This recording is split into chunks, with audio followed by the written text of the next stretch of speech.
So friends, we will be discussing in this episode on prompt corrective action that is going to be effective from 1st of January 2022.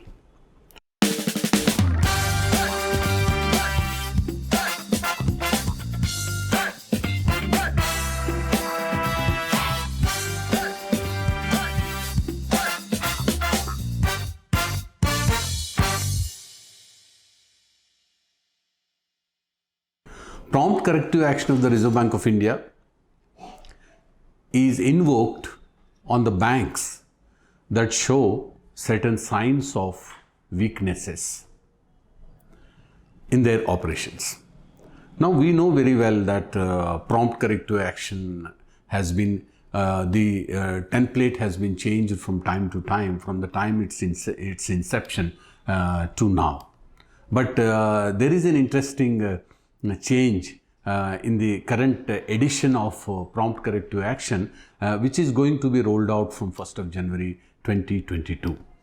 When we look back into the need for prompt corrective action, that is the central bank intervention in the banks which show some signs of weaknesses. When we go back into how the prompt corrective action as a measure has been brought into the regulations, it goes back to 1980s when in United States savings and loans companies, that is the savings and loans financial intermediaries, they started collapsing and a crisis has been created. So there was no forewarning to the central bank as to how these institutions were functioning and how they are putting the consumers at a great risk by their act. So that has brought the regulation of what you call intervention of central bank, that is a preventive measure of taking action against the or imposing certain conditionalities for the operations of the financial intermediaries, particularly the banks. As far as Reserve Bank of India is concerned, it has introduced prompt corrective action first time in 2002. That is the first edition of prompt corrective action, which was working on three levers to start with.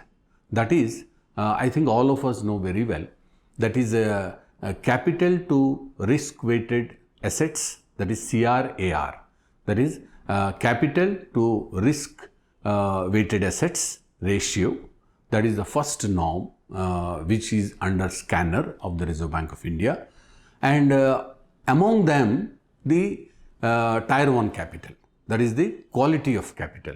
So the monitoring will be done on the capital adequacy ratio and with reference to tier 1 as well.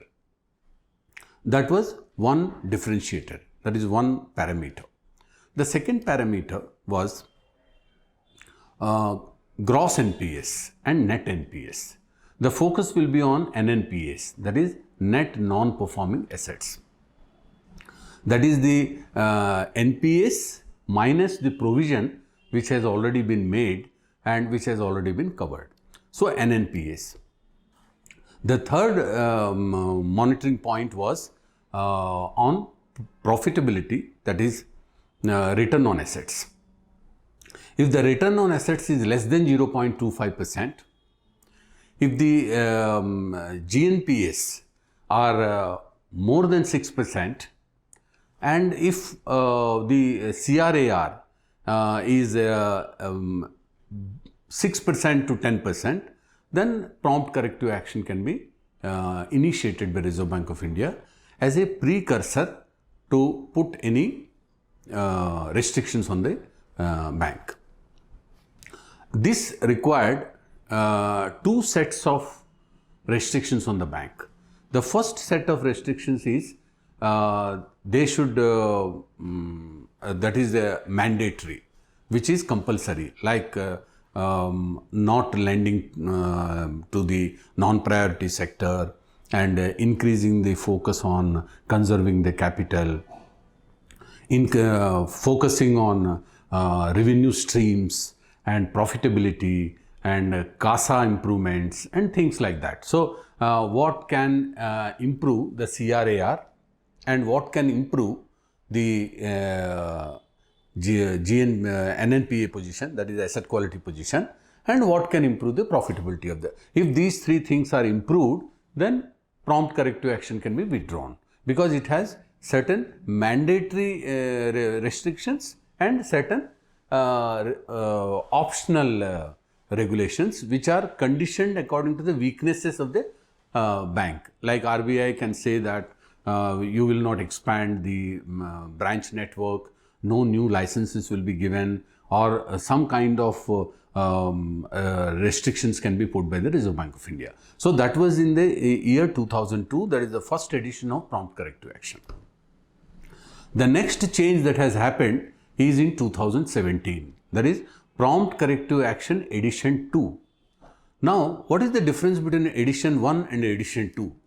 Edition 1 was on three aspects: capital, out of that core capital, that is tier 1,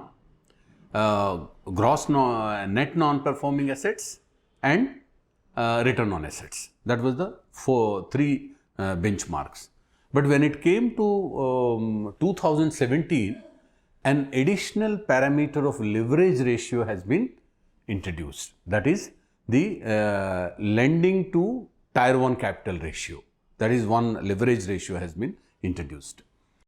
A very big change that has happened in 2017 edition of prompt corrective action, the risks of the entity has been divided into threshold 1, threshold 2 and threshold 3.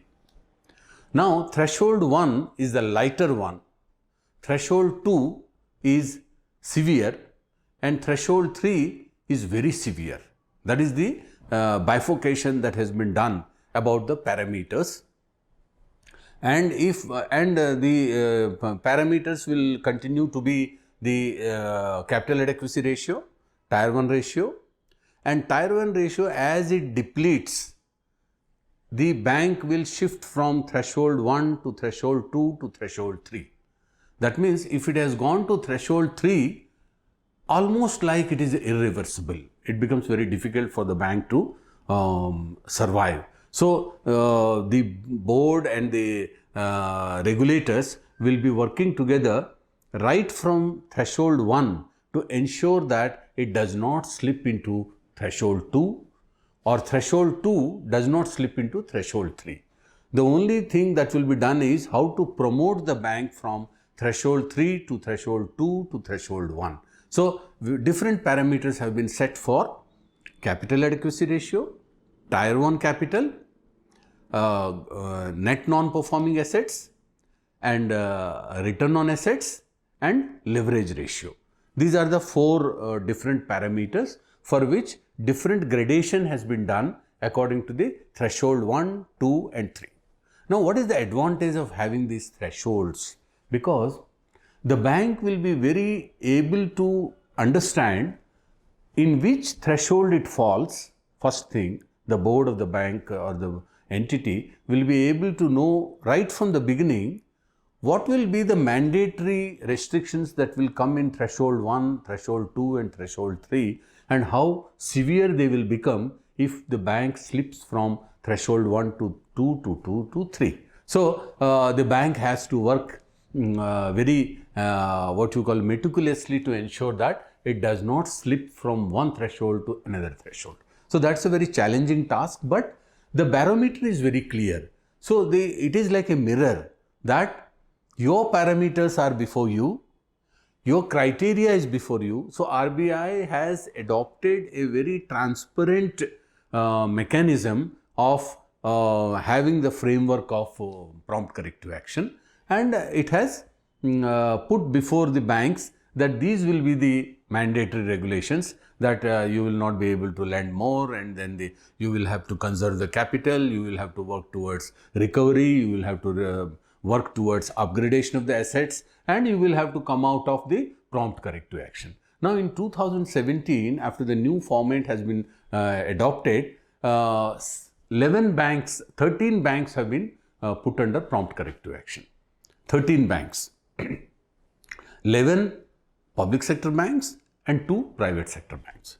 Later on, as they progressed, when the capital position improved, the asset quality position improved, when the profitability improved, then one by one the prompt corrective action has been lifted from banks. Wherever prompt corrective action has been imposed, they have been lifted by Reserve Bank of India with the improvement in the parameters of the bank.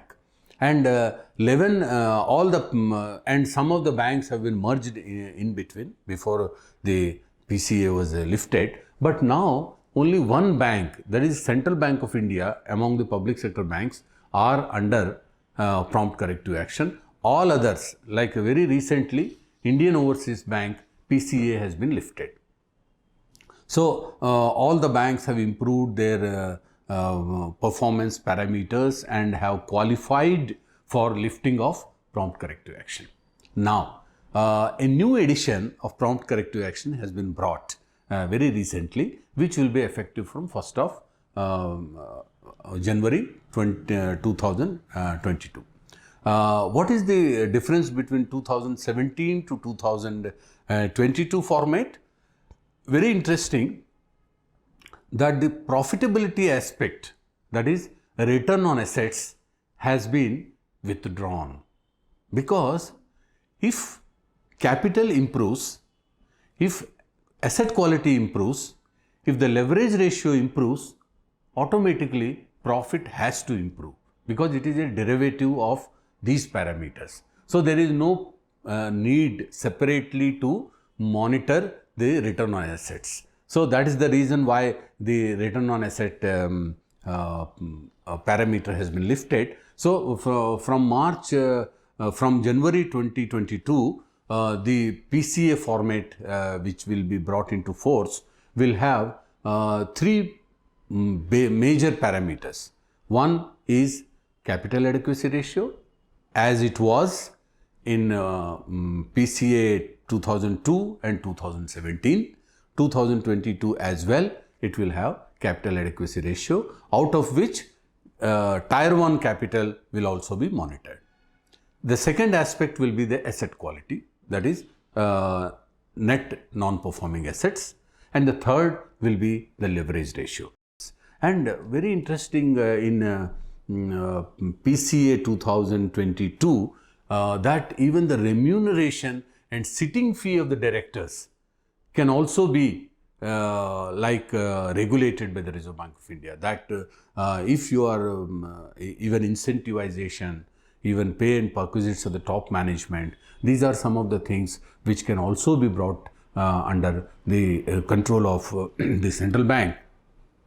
If the particular bank slips from threshold 1 to threshold 2 to threshold 3, and maybe that they will also be putting some restrictions on the opening of the new branches, and also the non-priority sector lending norms, and all these things will be tightened so that the bank improves the capital adequacy ratio, it improves the asset quality, and it improves the leverage ratio and becomes a stronger one. So, it is in the larger interest of the banking system that prompt corrective action as a precursor is imposed on the banks, so that they become alert, they start working, they stay focused on improving the parameters under which the prompt corrective action has been. So, it does not come as a blow from the bolt, like it will not come suddenly on the banks, because banks can themselves see how far they are away from the parameters which have been set by the Reserve Bank of India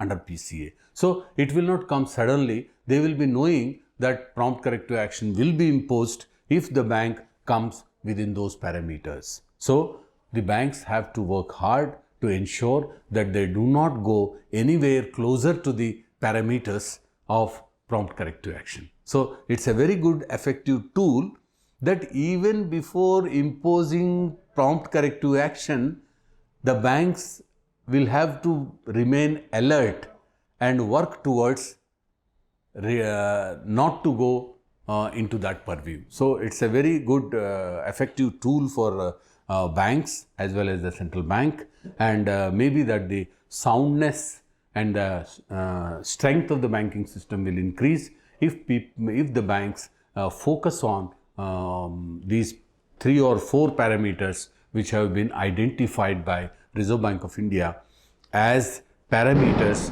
which will require to be placed under prompt corrective action.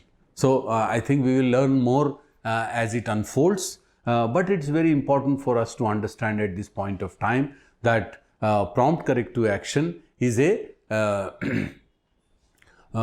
preventive action of the Reserve Bank of India, and every bank should be well aware that they will have to face these restrictions if they go anywhere nearer to those weak parameters. So I think banks will work towards that and ensure that they do not fall within this category as we move forward, and no new bank will get qualified for attracting these prompt corrective action restrictions as we go forward. So more we will discuss about these aspects as we go forward. And thank you very much. If you have not subscribed to the channel, please subscribe and offer your feedback and your response to the talk, so that we will improve and we will see that more intense discussions happen as we move forward in the coming editions. Thank you so much.